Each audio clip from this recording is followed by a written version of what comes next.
Please remain standing while Officer McKeel Brown sings our national anthem.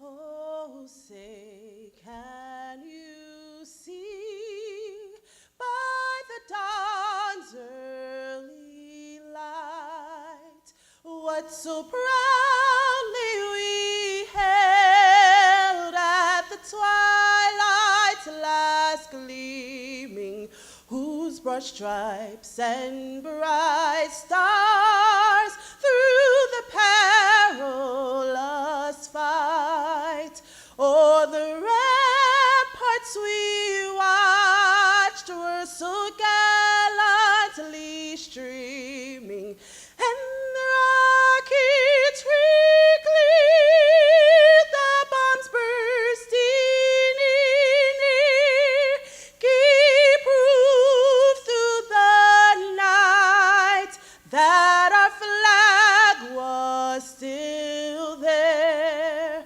Oh, say does that star-spangled banner yet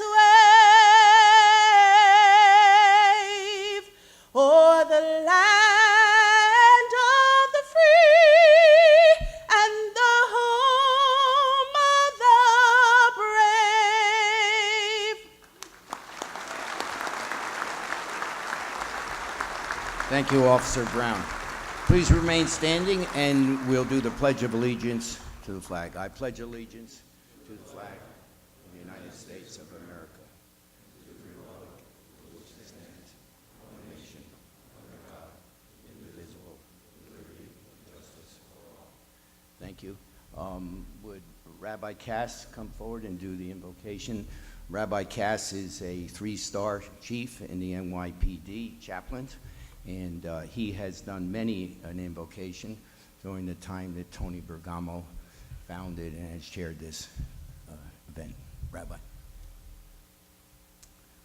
Almighty and eternal God, thou who controllest the destiny of all peoples, and in whose hand lies the fate of all nations, as we invoke your blessing upon this august convocation of the Federal Law Enforcement Foundation, we might do well to think about those 3 clergy who were asked how they would like visitors to their grave to remember them. The priest said, I hope that they'll say that I was a caring person who brought his flock closer to God. The minister said, I hope that they'll say that I was a dedicated servant of the Lord who did his best to promote the well-being of his congregation. The rabbi replied, I hope one will say to the other, I think he's moving. There's no question but that the law enforcement profession is moving onward and upward.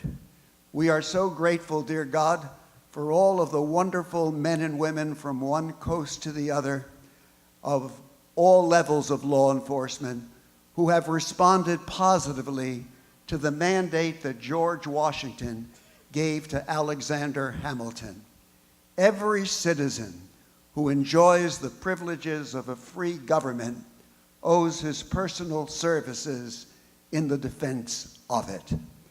Our law enforcement agents have done so well because with their 2 eyes, they use one to look forward and one to look backward. The one looking forward recognizes the truth of Bob Dylan's proclamation, the times they are changing. A new world is being born. Either we have to learn to swim in it or we will drown in it. Technology is always going ahead, but at the same time, there are eternal verities that have been validated generation after generation by dedicated police officers on all levels. And they are the truths which were on the mind of Captain Ahab in Moby Dick when he said that in this slippery world, we have to feel that certain things will hold. integrity, compassion, love, putting the needs of other people before ourselves, and treating every human being of each religion, color, and creed with the same dedication and caring that we would like to be treated ourselves. We are so thankful to our law enforcement officers, to this foundation for its philanthropic work, and we pray that our law enforcement officers, in a world in which too many fly faster than sound and nonetheless have less than half the sense, will help to bring wisdom to the counsels of our leaders and promote a universe in which the words of the psalmist become a reality. Behold how good and how pleasant it is when brothers and sisters dwell together in harmony, unity, and love. Amen.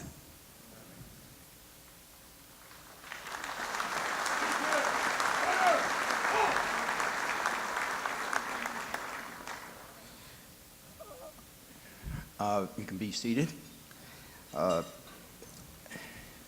want to say welcome to all of our distinguished guests, all of our supporters. We'd have no foundation if we didn't have the supporters that are sitting here today.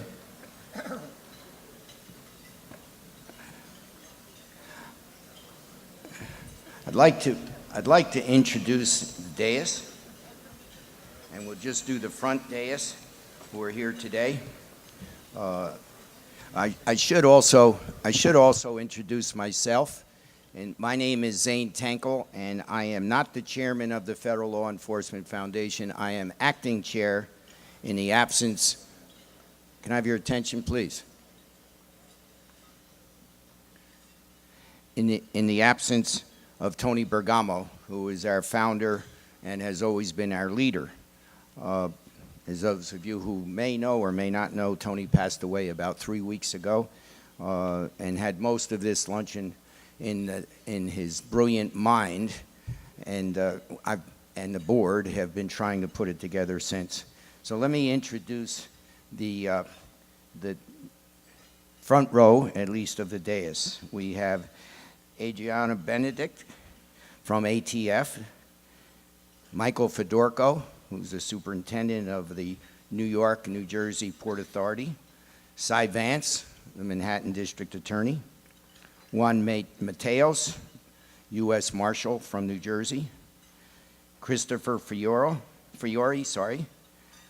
from, I put on my cheaters, New York State Police, John Castamatidis, loyal long-term board member of the foundation, Police Commissioner James O'Neill, who probably needs no introduction, Howard Milstein of Milstein Properties, our guest speaker, Mike Pompeo, the recently appointed director of the Central Intelligence Agency, my dear friend Jamie Coulter.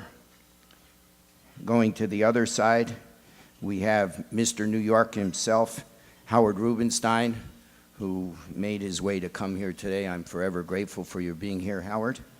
We have Judge Richard Brown, the Queens District Attorney, Darcel Clark, who is the temporary Bronx District Attorney, Phil Bartlett from the U.S. Postal Service, investigatory leader, Angel Melendez from Homeland Security, Peter Edge from JCR, Michael Greco, the U.S. Marshal, David Beach, the Special Agent in charge of Secret Service, our loyal long-term board member David Levinson, Jamie Hunt, who's a personal friend and done a phenomenal job as the Special Agent in charge of the DEA.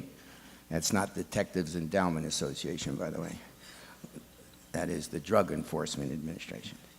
David Blumenfeld, another long-term board member, good friend, who is a cancer survivor and one of my idols, even though I'm twice as old as he is.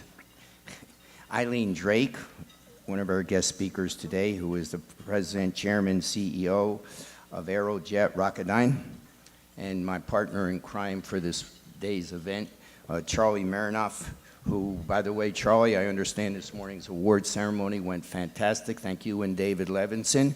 Congratulations to all the award recipients who did an incredible job this past year in a takedown, an investigation, something of nature to merit the award from the Federal Law Enforcement Foundation. Congratulations to all of you. And now I'll ask you all to turn your attention to the video screens around the room.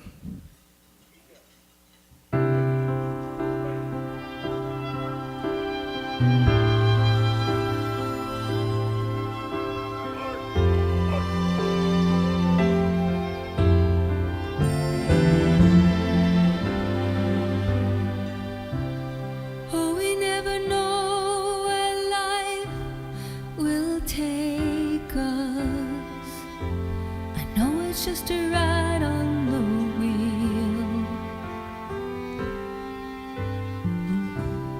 and we never know when death will shake us, and we wonder how it will feel.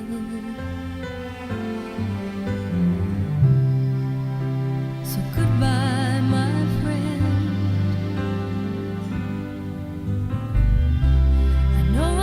See you again, but the time together through all the years will take away these tears. It's okay now.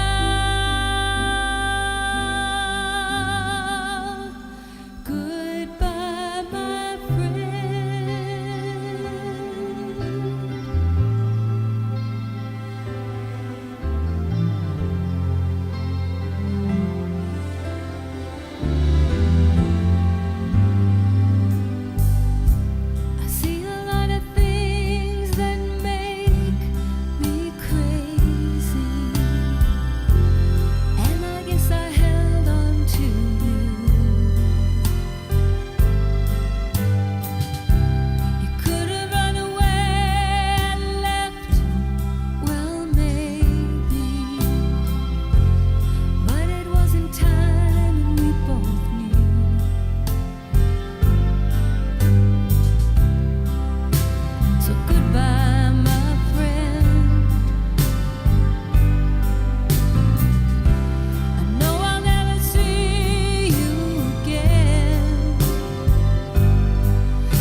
The love you gave me through all the years will take away these tears. I'm okay now.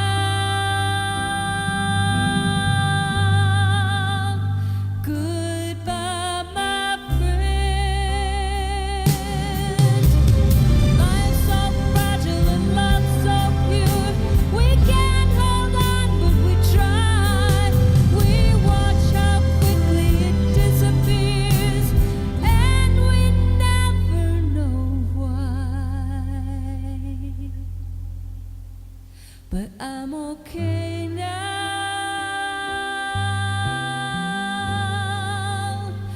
Goodbye, my friend.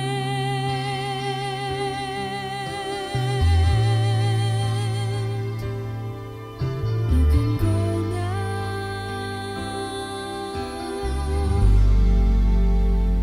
Goodbye, my friend.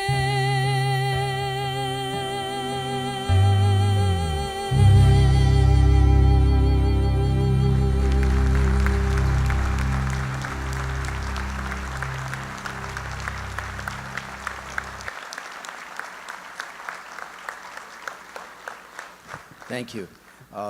We culled through hundreds and hundreds of slides to come up with that 75 approximately, and those were just a few amongst many, many, and it's hard to pick out which one. So I'd like to recognize Tony's widow, Anna is here, as well as the loves of his life, James and George Bergamo.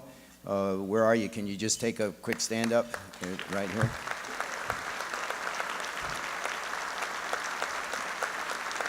Thanks for being here.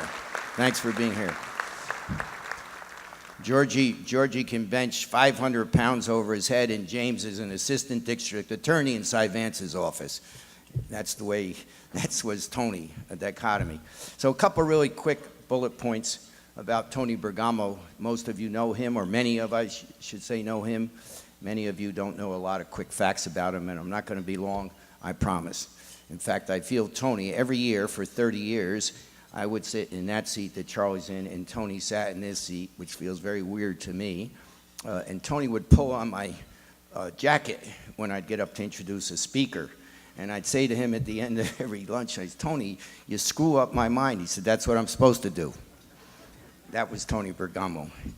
So quick points. So Tony's born to a Jewish mother and an Italian Catholic father.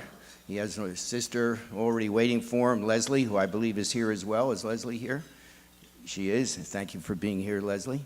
And Leslie's last name is Katz, and Tony's last name was Bergamo, so you can tell where they went.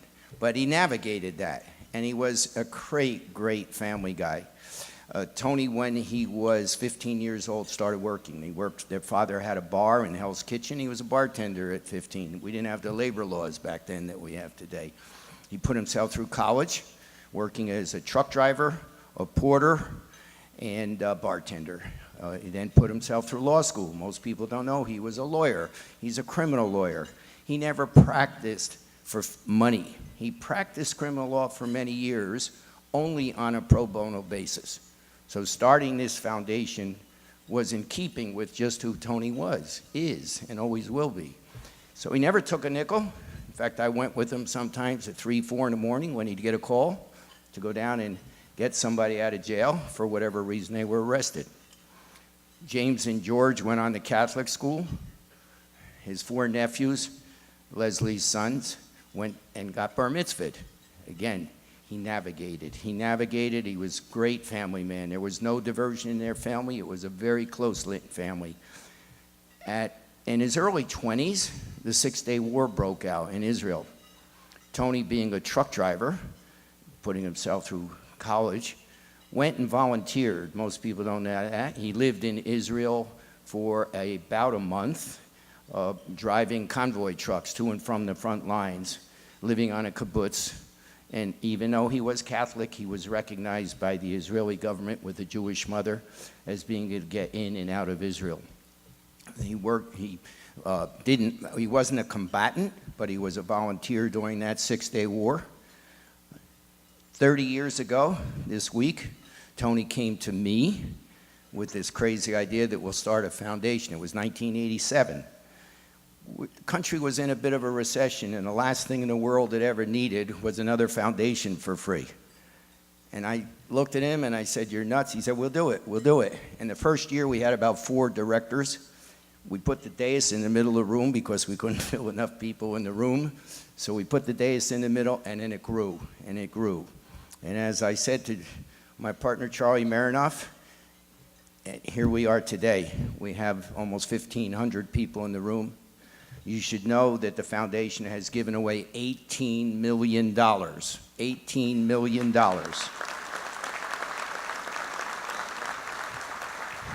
To law enforcement.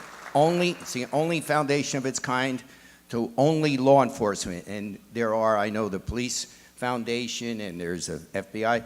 We discriminate against none of them. We give to the federal agents, we give to the local NYPD. In fact, one year we started, even though the police foundation got all the credit, revesting all the police officers because the vest didn't cover the bottoms of their bellies very often, and they got shot, it was in the gut. We started that. We gave $50,000 that year that began the fundraiser for the revesting all the police officers. And it goes on and on and on. I did thousands of slides to get 70. I got thousands of stories about Tony Bergamo. I'm only going to be brief and give you those that we have. And I'll just tell you how we lost Tony about 3 weeks ago. Tony went down and was a volunteer, in keeping with who Tony is, to the pile down in the World Trade Center. I went with him. I went with him for about 3 days. I couldn't do it. I couldn't be there. He'd call me, he'd say, let's go, bro. Actually, he called me cub bro. Everybody else was his bro. I was his cub bro because I said, bro sounds so common, Tony. I don't want to be your bro. I want to be your friend. He said, all right, cousin. I said, cousin works. He said, no, cousin doesn't work, cub bro. So I was his cub bro for 35 years. And I went down there, he stayed, he worked, and about 6 years ago, he's diagnosed with a leukemia that is consistent with those who went down to the pile and worked. He told no one, other than his charming, dear wife, Anna. He told no one for some years. And he could get away with that. Even Howard Milstein, who was his employer, didn't know it. What he would do was go for chemotherapy by himself 1 week of every month at 6 a.m. in the morning. He was done by 7, at his desk at 7:15 in the morning. 1 week of every month for something like 6 years. About 3 years ago, he told me. I said, who knows? He said, Anna knows, and I just told the boys. I said, is it a secret? He said, for you, it's a secret. I'll tell who I want to tell. So I kept that secret, and I was shocked when somebody said, you know, Tony has cancer? And I'd say, no, I didn't know that. And I kept his word, I kept his mantra, I kept that secret. He suffered in silence, but he was always Tony. He emailed from the hospital. I went and visited him only once. And the reason I went only once was I went downstairs and I cried. And I cried and I cried. And I said I couldn't do that. So I spoke to him every day, 7 days a week. So I'd say, how you doing, Tony? And we'll end this at this. He said, oh, I'm good. He said, these people he was in Sloan Kettering. These people here, they don't know how to live. So what do you mean? Everybody there is dying of cancer, Tony.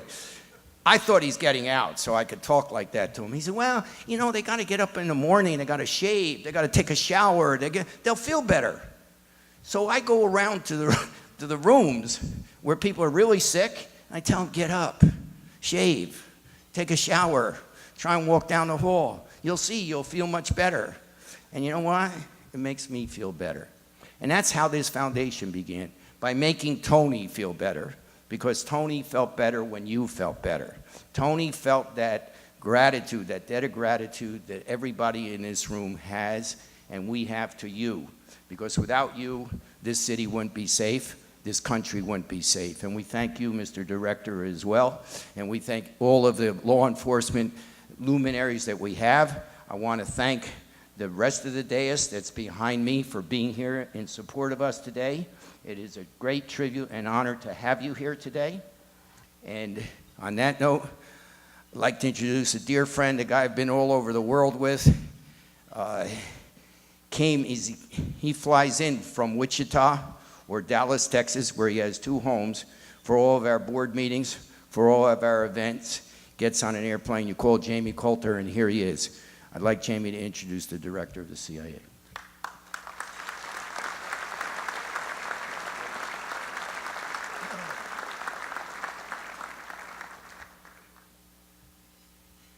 Zane, in your typical modest and understated manner, you didn't properly describe the role that you've played in this organization. I've been fortunate to be a member for 27 years of this foundation. I'm so proud of the work that is done. I'm privileged to be invited to be here today. And Zane could be described as Tony's caretaker, his wingman, the guy who always had Tony's back. But Zane is indeed a pillar of this organization. Zane, thank you for your service.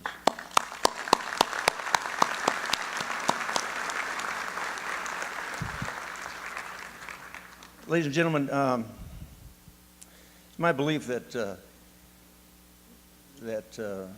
exceptional and extraordinary people rise to the occasion to serve this great country of ours. And from the depths of despair, they frequently appear, and such is the case of our honored guest today, Mike Pompeo. Mike was born in California, always was a leader, always had a desire to be the best, and attended West Point, where he graduated #1 in his class. Mike was in the cavalry. He patrolled the Berlin Wall. Iron Curtain area. And after his service, he returned to America and attended Harvard Law School, where he was the editor of the Harvard Law Review. Mike came to Wichita, which is the center of aircraft manufacturing, and started a subcontracting company named Thayer Aeronautics, ran that successfully, later ran a company that manufactured oil field equipment. And in 2010, I believe, a mutual friend wanted to introduce me to Mike Pompeo, and I had been just on the sidelines. I'd been so disappointed in the leadership of our country. But I met with Mike one-on-one and listened to him, and he was impressive, and I asked him a few questions. But one thing I asked him to do was be available to me, and that I'd like to meet with him, if possible, once a quarter for an hour for breakfast.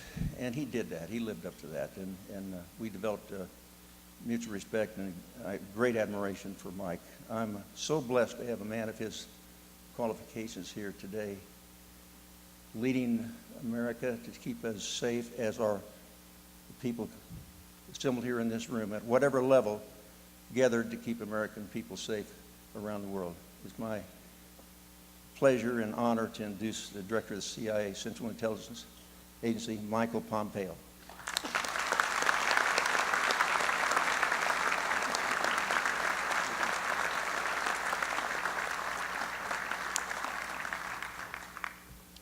Well, good afternoon, everyone. Jamie, thanks for that very, very generous introduction. Jamie is, in his own right, an amazing patriot for so many reasons. I can't go into them all today, but has truly been a special person in my life and in the life of so many. And first of all, thanks for having me here today. Thanks for allowing me to be here to represent the Central Intelligence Agency. One of the things I have come to see, I was a member of Congress, as Jamie described, for 6 years before this, and now that I've been doing this 9 months, I know a lot more, but can say a lot less. But I'll do my best. Let me too express my sympathy for the passing of Tony. He sounds like a truly legendary man, one who was important to keeping all of us safe. And I'm glad that his family's able to be here. Let me extend my condolences to you all as well. It's an incredible privilege today to be here on behalf of the Central Intelligence Agency. And humbling, as I look around this podium, I see so many folks who have been in service for all of their lives in important ways, doing important things, keeping us all safe. As I look around at the talent, I get a chance, and my team gets a chance to work with most all of you with great frequency. Thank you all, and God bless you for your commitment as well. These men and women earn our respect every day, and all of us at the Central Intelligence Agency are incredibly grateful for your constant efforts, and to all of you in the audience for your support of these men and women who have given so much of themselves, and to their families. We want to say thank you as well. You know, Jamie described, I spent 4 years of my life about an hour up the road here at West Point.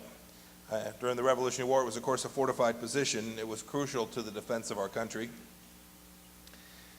But when the attack came, centuries after the British left the shores, the British chose to strike 50 miles south near the southern tip of Manhattan.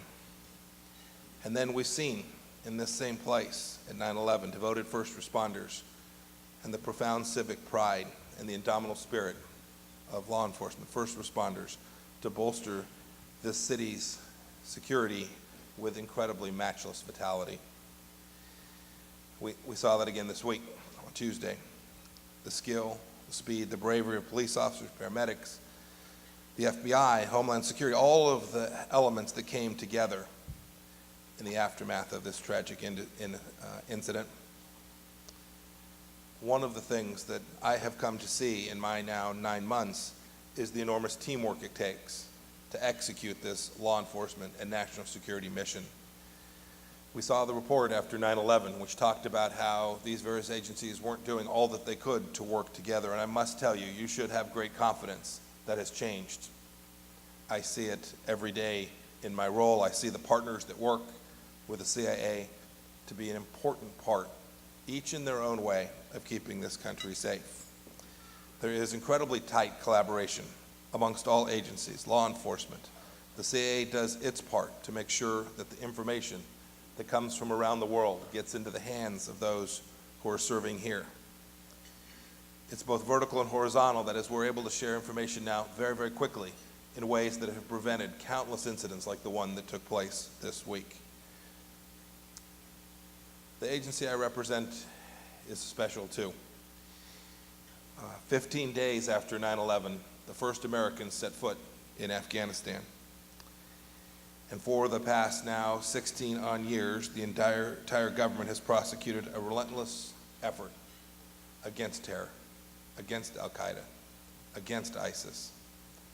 And we've achieved remarkable victories on the battlefield against ISIS in Iraq and in Syria and elsewhere, places less noted as well. But even with that success, we see the continued threat. Indeed, we see connections that emanated all the way to New York City this week. We still have lots of work to do, plenty of ground to cover, and foundations like this are central to getting good men and women to be prepared to continue to commit to this mission. You know, I look back on these past 15 years. We ripped the heart out of Al-Qaeda, but it didn't mean that they went away. We will soon do the same to ISIS, and we'll do the same to its follow-on as well. And it has set them back. It has made it more difficult for them. But the nature of the threat, the ideology of the threat, the challenge that it poses are far different from what we see on the battlefields. We see them in places like Nice, in places like London, in places like New York City. We see law enforcement officers, from city policemen in small towns in Africa to the biggest departments in places like the city in which we are now together.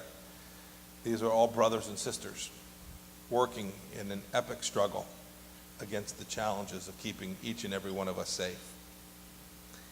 But I thought it was important today to talk too, not just about what my team does on counterterrorism, but the work we've done side by side over the years in areas where we've collaborated with others, perhaps most importantly with the FBI. We target many different challenges, and we succeed in each of them because our officers up and down the line understand it's necessary. We have not only close working relationship with the Bureau, but many partners. I thought I'd tell a story today. I think it's emblematic of all of the people in this room, those who are serving and those who are support all of them, those of you who support the foundation and all of the families that gather around in this important task. And I thought I'd share it in the context of an understanding that whatever uniform one may wear, or in the case of many officers who are serving out of uniform, they share a common understanding and a set of common characteristics. These people are smart, they're gallant, they're brave, they're courageous, they are audacious, and they are fearless, and they're willing to serve and sacrifice. Case in point is Darren Labonte. He was an outstanding CIA officer who came to the agency by the way of the U.S. Army. Before that, he had been a member of the Liberty, Illinois Police Department, the U.S. Marshal Service, and then the FBI. He was a man of destiny, and his life was defined by public service. He was a committed defender of each of us, of each of his fellow citizens, and supremely accomplished in law enforcement and soldiering. He was a man who not only wore the Ranger tab, but lived its creed. He pursued excellence in all that he did with creativity and focus, and with intense loyalty to all of those around him. Darren had the will to serve his country and the valor to go where he could make the greatest difference. I know so many of you have chosen that path in your life as well. At the CIA, he made a difference in Afghanistan, on the front lines against the war of Al-Qaeda. His call sign there, fittingly, was Spartan. The man was incredible. Sadly, Darren was one of the 7 officers lost to the suicide bomber who attacked the CIA facility in Coast on December 30th, 2009. There's a wall at the CIA's Memorial Hall. I hope someday each of you will get a chance to stand in that place. It's where our officers go each spring to remember the importance of the work we do, to thank those who have given all in its service, and to remember the mission, why it is we've each chosen to serve in law enforcement. We owe heroes like Darren and their families immeasurable debt of gratitude and support, and each of you here today help pay it through your commitment to those who faithfully enforce our nation's laws. And I appreciate your service, your compassion, and your commitment. I also appreciate the recognition you've graciously given to my workforce today. They work in the shadows, they work in a clandestine agency, they often don't get the spotlight.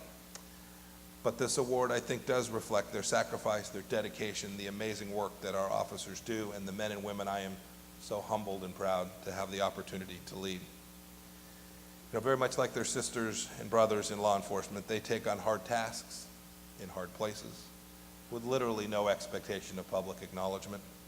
They do what they can to make the world a safer place each and every day and make it a peaceful place in every corner of the globe. And they work hard to earn the confidence and trust of their fellow citizens.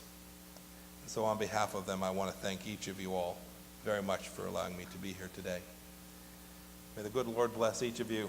Thank you all for what you do, and trust that the men and women here who are working law enforcement will continue this effort in the months and years ahead, and will do so in a better place because of all that you do for us. Thank you all very much. Stay here 1 second. I'd like to ask Jamie Coulter to come up and present the award to the director. Where's our photographers? We've got 3 of them everywhere but here. Michael, thank you so much for appearing here. It means everything to us. The fact that you would take your time from, how busy you are.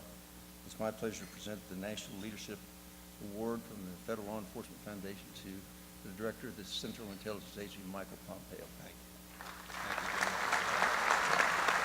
Thank you very much.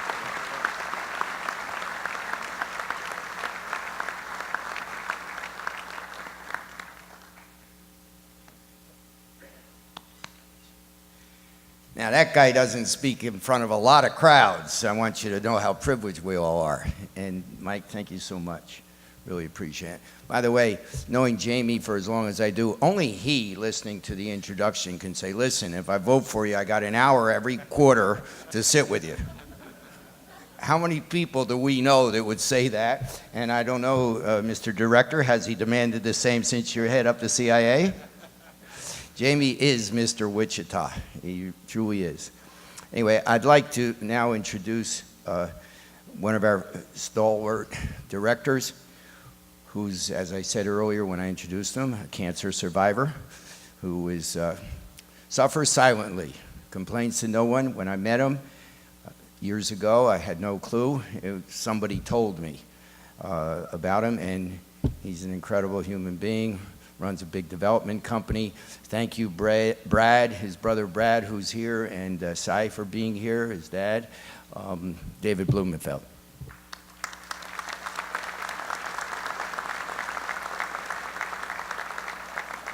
Thank you, Zane. Thank you for getting me involved. It's been a pleasure to be involved. Thank you to the Bergamo family, for Tony. Thank you to the Director Pompeo as well. It's my pleasure to introduce the recipient of the CEO 2017 CEO Award of the Year. Ellen Drake first served her nation as a U.S. aviator. Then moved into industry and has had a remarkable 20-year career, highly competitive in the aerospace, defense, and automotive industries.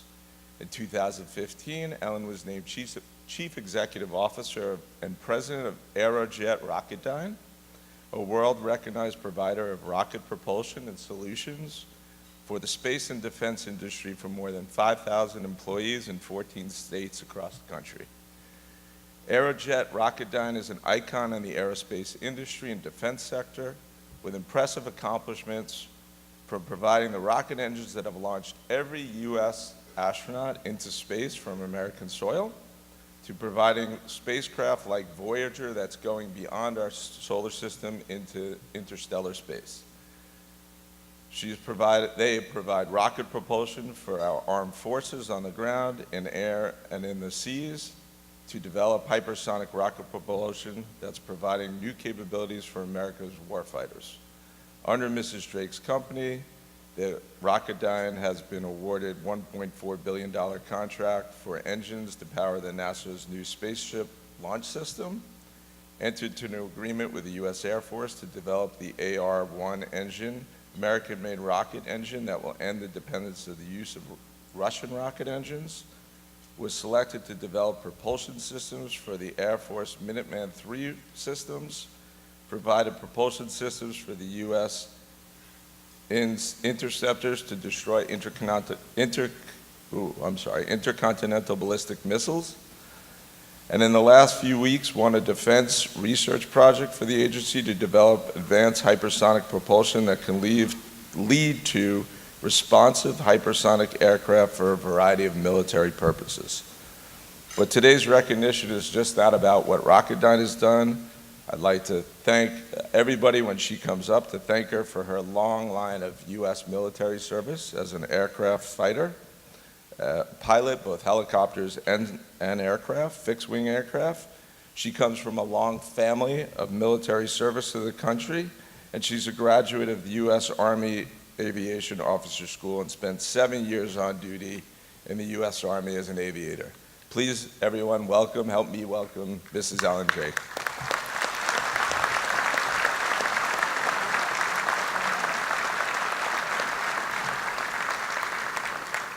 Good afternoon. Thank you, David, for that warm introduction. It's a true pleasure to be here today, ladies and gentlemen, to help celebrate the 30th anniversary of the Federal Law Enforcement Foundation. And it's a big pleasure to be in a room of such distinguished guests. I don't think I've ever felt safer in my life. I'm just waiting for someone to whip out some handcuffs and do something kind of crazy. I also would like to, I was kidding with that. Please don't do it until I sit down so I don't get blamed for it. My boss is here today. I would also like to congratulate the other award recipients here today. Congratulations on all of your hard work. And a big thank you for this award that you're bestowing upon me today. It's a great honor and I'm truly humbled by it. I would like to first start my remarks with my sincere condolences to Tony Bergamo's family, especially his family that's here today, his lovely wife, Anna, that I had the pleasure to meet, his sister Leslie, and his sons James and George. You know, they say behind every great leader is a strong support system, and I'm sure you all were behind him every step of the way. And my condolences as well to everybody in the room who knew and loved Tony. You know, Tony had a very unique vision, and he was able to see his vision become reality.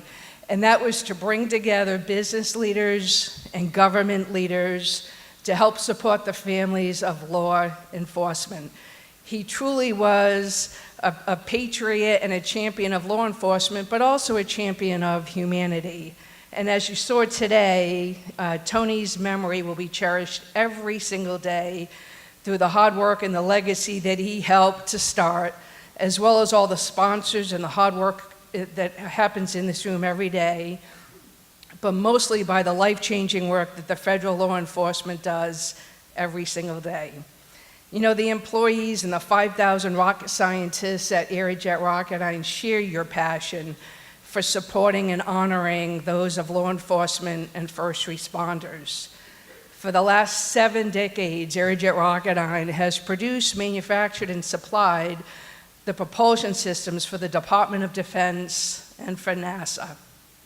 We provide the propulsion systems to help our warfighters defend our nation, as well as provide the power that helps launch those beautiful spacecraft that you see, and also to propel the satellites that have visited every single planet in the solar system. At Aerojet Rocketdyne, I like to say our mission is to keep the warfighter safe and to allow the world to discover the universe. I find that some pretty impactful work that I find extremely rewarding. I also find the work of the Federal Law Enforcement Foundation pretty personal to me. I come from a very long line of first responders and people who served their nation. In fact, my grandfather was the chief of the fire department in North Providence, Rhode Island in the 1930s. My uncle was a Thunderbolt pilot in World War II. In fact, he even got shot down and survived, and he's got some great stories to tell. My dad was a proud Marine who served in the Korean War, and both my brothers and I served as Army officers in the U.S. Army. My older brother, a West Point graduate and an infantry officer, my younger brother as a military intelligence officer, and I served as an Army aviator flying UH-1 helicopters and C-12 airplanes. They always razzed me a lot because they wanted to be pilots, but they blamed it on being colorblind, and I always blamed it on them not being as smart as I was to become a pilot.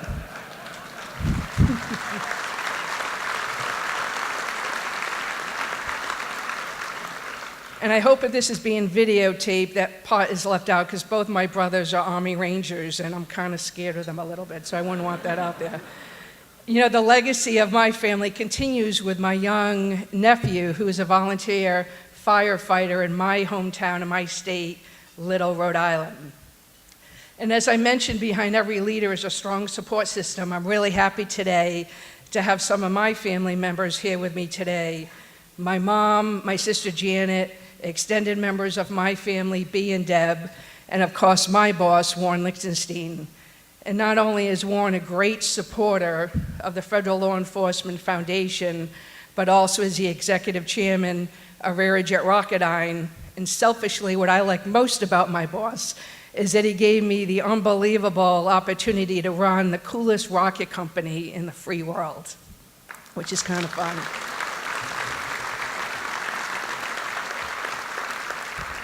You know, when I think about the mission of the Federal Law Enforcement Foundation, I can't help but think about September 11th, 2001, and I think we all remember where we were that day. I was in Indianapolis, Indiana, and as I watched the events of that day unfold on the TV, I was most taken back by news commentator after news commentator and how they talked about the first responders running into burning buildings and running up flights of stairs to save people. And although we will never be able to repay those people that paid the ultimate sacrifice, we can honor and cherish their memory by taking care of their families and their loved ones.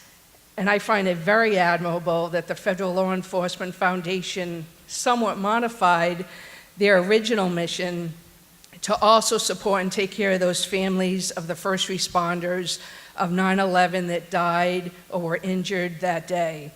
So as I look in this audience today of all the law enforcement and the first responders, I am truly honored to stand in front of you. I'm equally as honored to run Aerojet Rocketdyne, a company that is entrusted with providing the propulsion that is so critical to our nation. In fact, the Department of Defense often refers to Aerojet Rocketdyne as a critical national asset. We provide the propulsion for both defense and space. On the defense side, our propulsion systems are used for the U.S. military in the air, on the ground, and on the sea. Some of the things that our products help do, they're very important missions. We help power our nation's intercontinental ballistic missiles. We launch those satellites into deep space for national security. And we also help intercept the enemy's missiles in deep space. And I'm very proud that we participated in the highly publicized Missile Defense Agency test that you might have seen on the news in June. It was the first time ever that the United States intercepted an intercontinental ballistic missile target, and Aerojet Rocketdyne was a part of that successful test. We designed and produced the divert attitude control, which is actually what shoots down and kills the exo-atmospheric kill vehicle. Thank you. I'll tell you, that day, the pucker factor was up, and we didn't get to practice that test, and thank goodness it was a very successful test. The important work that we're doing right now on our defense side is we're developing the solid propulsion systems for the replacement of the Minuteman, which will be the ground-based strategic deterrent system, which will make our U.S. military even stronger.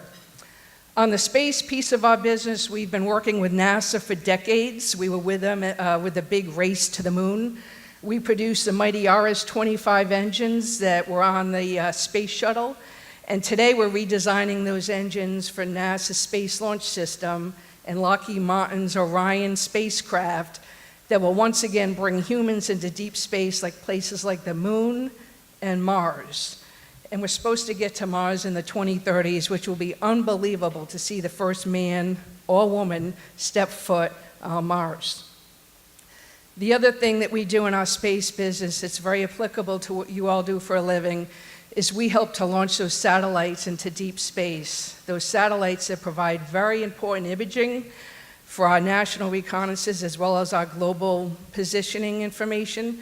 We provide the observance for crime prevention and national security, and we also provide the very important ground communications for our federal and local enforcement agencies around the world.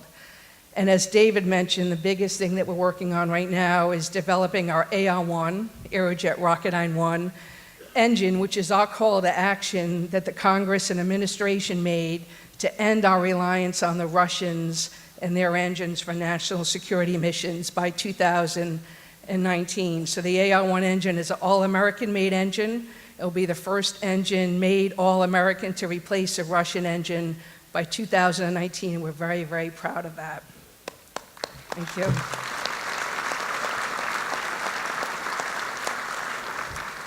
So in closing, I would like to accept this award on behalf of the 5,000 employees at Aerojet Rocketdyne. You know, our employees are very proud of what they do for the United States of America, and just as we have men and women serving our nation in the military, as first responders, and in law enforcement, our employees see what they do every day as very important to our country and to our safety. In fact, one of my recent employees that I just hired, my chief of staff, Stephen Brightman, came to me from the Army. He actually ran a Patriot battery company, and we make the propulsion for the Patriot. He's a West Point grad. And so he sees this as an extension of his service to the military, just as I see being able to run Aerojet Rocketdyne as an extension of the service that I did as an Army aviator. When I met Stephen, I couldn't help but be excited about who his family is and some of his family members. So today I actually asked his dad, and he's super nervous because he's not here, but his dad is here with his new boss. But his dad, retired Lieutenant Bob Brightman, who's sitting with us today, was a police officer in New Jersey. He was the acting chief of police during Sandy, and he was also recognized as a police officer of the year in 2012. And that's just a small example of the type of employees and family members that we have at Aerojet Rocketdyne. So, thank you. So in closing, on behalf of all of our employees, I'd like to thank everybody for what you do on a daily basis to protect our families and to keep our community safe. I would like to offer my personal appreciation for the Federal Law Enforcement Foundation Board of Directors, the advisory board, the sponsors, the donors, and the volunteers in this room that will continue to make and keep Tony Bergamo's vision a reality. Thank you very much. Enjoy the rest of the lunch. Thank you for this unbelievable award you're giving me today, and God bless. David? So, I'll come over here.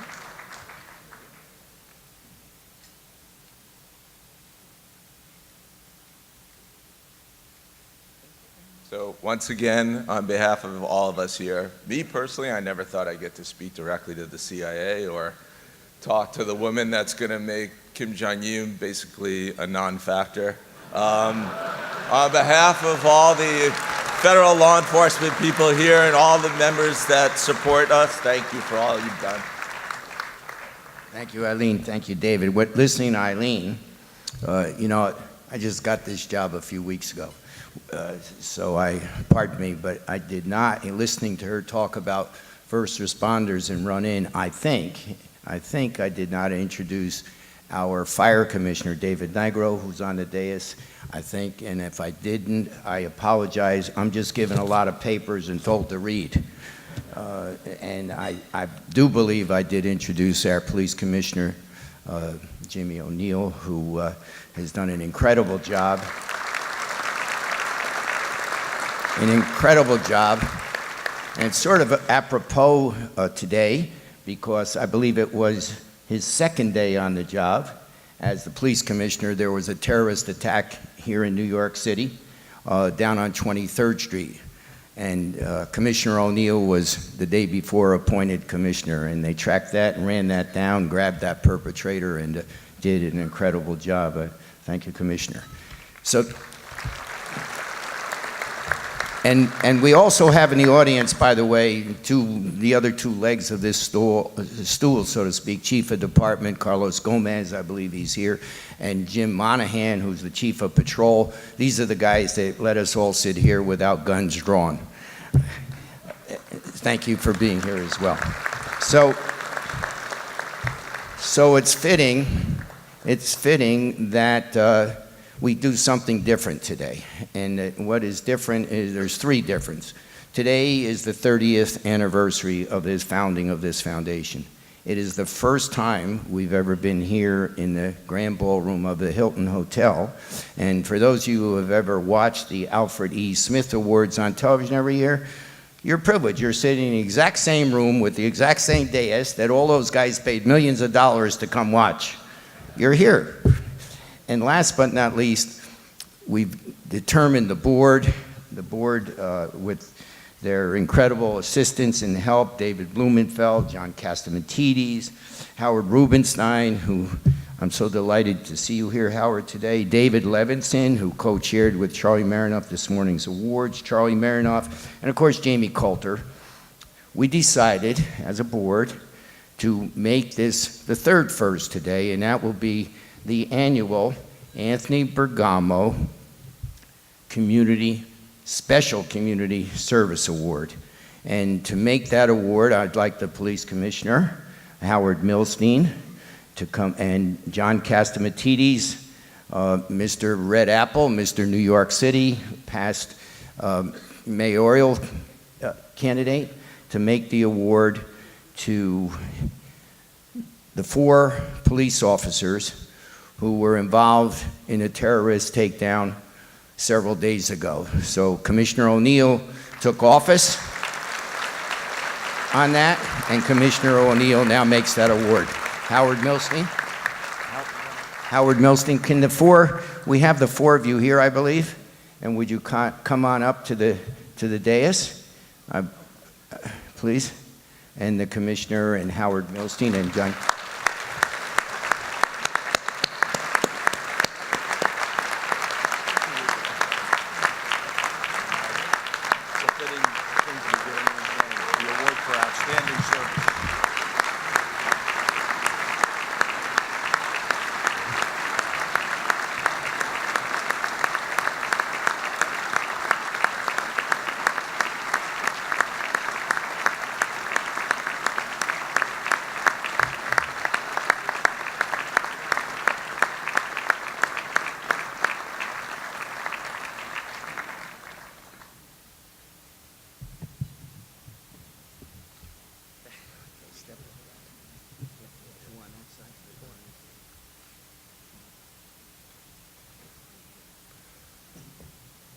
This is going to be an annual award for outstanding police service in the name of Anthony Bergamo. Anthony was dedicated to his family, but dedicated to his job, but he spent 40 hours a week dedicated to helping law enforcement. It's called the Federal Law Enforcement Foundation, but Anthony and the directors made sure we took care of everybody, state, city, federal, anybody in need, Anthony Bergamo was always there. So naming this award after Anthony Bergamo is a fitting tribute. Never forget his name, and we'll always remember how hard he worked and how he dedicated himself. Howard? Thanks, John. So I've had the privilege of knowing and working with Tony Bergamo for more than 30 years. And of course, he was a unique person with unique capabilities in a wide range of areas, but there's no area that he was more passionate about than supporting our men and women in the city, in our country, and around the world in uniform.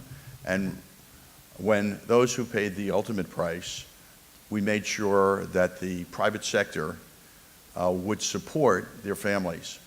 And that's what the $18 million that you heard about earlier is used for. But just a few days ago, 4 New York City police officers, Ryan Nash, John Hasiotis, Michael Welsom, and Kevin McGinn, were credited with apprehending a dangerous terrorist after killing 8 people and injuring 13 others. All 4 will tell you that they were just doing their job, but we all know that their immediate action and response ended his rampage, saving the lives of countless others, including many innocent children. While we mourn the terrible loss of life and injuries to the others, we are proud of and grateful for the quick action of a team of police officers who responded to cries of help and took charge of a chaotic and dangerous situation. They are true heroes. Ladies and gentlemen, New York's finest, Officers Nash, Hasiotis, Welsom, and McGinn, and our commissioner will give them the award. Gentlemen.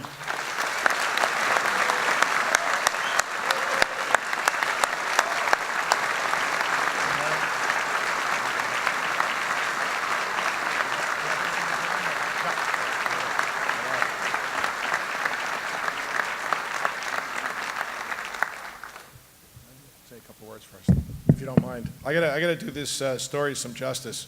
So, I've been a cop for a real long time, and I love what I do. I love being a police officer. And what happened on Tuesday? These 4 men up here were going about their day in the 1st precinct. A lot of people down in the 1st precinct, but not always a lot of things going on. And I'm sure they'd back me up on that. So they're in Stuyvesant High School handling a job.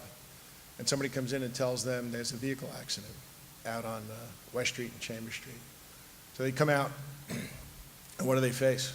Something that they think about all the time, but probably thought would never happen to them. I'd like to thank them, personally thank them, and on behalf of the NYPD and all 8.5 million people in this great city, thank you for stepping up and doing what you swore to do, some a long time ago, some not that long ago. This is just an example of the dedication and the courage displayed by all 36,000 uniformed members of the service each and every day in the NYPD. So, Ryan, John, Kevin, Mike, thank you first for joining the NYPD, and really thank you for the tremendous job you did on Tuesday. Thank you so much.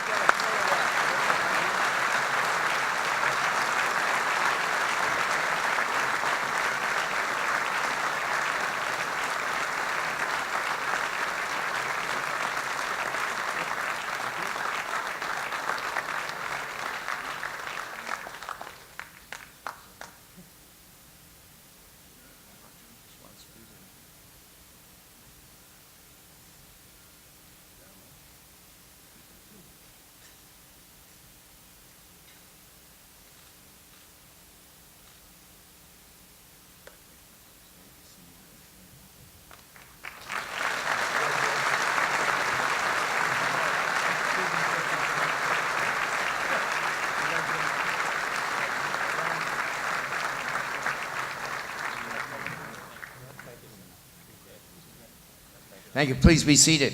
Please be seated. So I didn't follow the script today. We were going to play Amazing Grace with the bagpipers, and I didn't do that because I know time was of the essence, and I didn't do a bunch of things. And I didn't forget, although it may appear, for a moment of silence but I thought we'd do it just before we broke bread. So I'd ask for a moment of silence in Tony Bergamo's name, in our men and women in service around all the theaters of the world, just 2 weeks ago in Niger, in Africa, in the Middle East, and all of the directors, people who we don't know about, who put their lives on the line each and every day for us. And all of you out there who do as well. I know that I sleep much better at night knowing many of you as intimately and personally as I do. My best friends in the world have been made through this organization, through law enforcement people. So if we could, on behalf of Tony and all law enforcement people around the world, particularly in our country, the United States of America, the only thing that stands between all those bad guys and us is all of you. A moment of silence.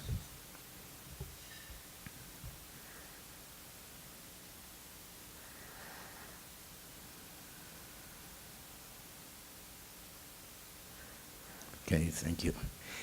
Before we eat, one more quick thing. People have asked me, as the acting chairman of the foundation, what happens now? Because Tony is, always will be, at least in my heart, the driving force behind this foundation. We have well over 1,000 people sitting in this room today, and I remember we couldn't get 100. So here's the plan. Right after the first of the year, as acting, I will call a personal meeting of the board of directors, and we will name a new chairman to take this foundation forward, to do the good work and the mission that we've been assigned to take 30 years ago. We will also add some new directors. Someone called me, whose name will be unmentioned, and said they want to contribute $100,000 to the Anthony Bergamo Scholarship Fund.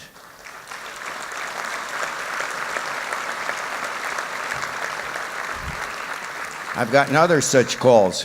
This one wrote the check. But we will go on. We will carry Tony's name. We will carry Tony's mission. We will now, thanks to the police commissioner, have the annual Anthony Bergamo Outstanding Community Service Award, which will be added to our awards each and every year. And with your help, your mission, our mission, navigates together. So let me end today as Tony Bergamo would end today. And I took it right off the videotape. I had Ken Feldman, which, by the way, I need to thank Ken Feldman, our Vice President of Marketing, for putting that AV thing together. We spent many a late night at the office getting there. And I need to thank Ellie Maricelli, Tim Screen, and Ken Cardona, because I never, ever could have, and I'm still goofing up, got this far without their support and their aid. I need to thank Howard Milstein for being the man behind the man.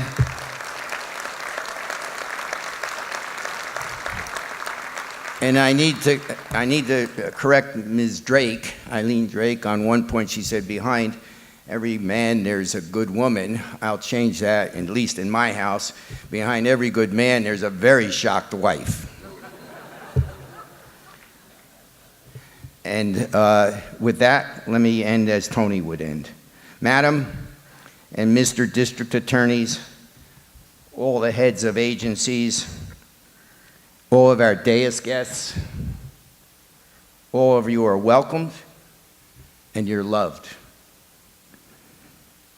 We appreciate your joining us today, and as is our tradition in the Federal Law Enforcement Foundation, we'd like to be the first to wish you a happy Thanksgiving, a very joyous holiday season, and peace in the world.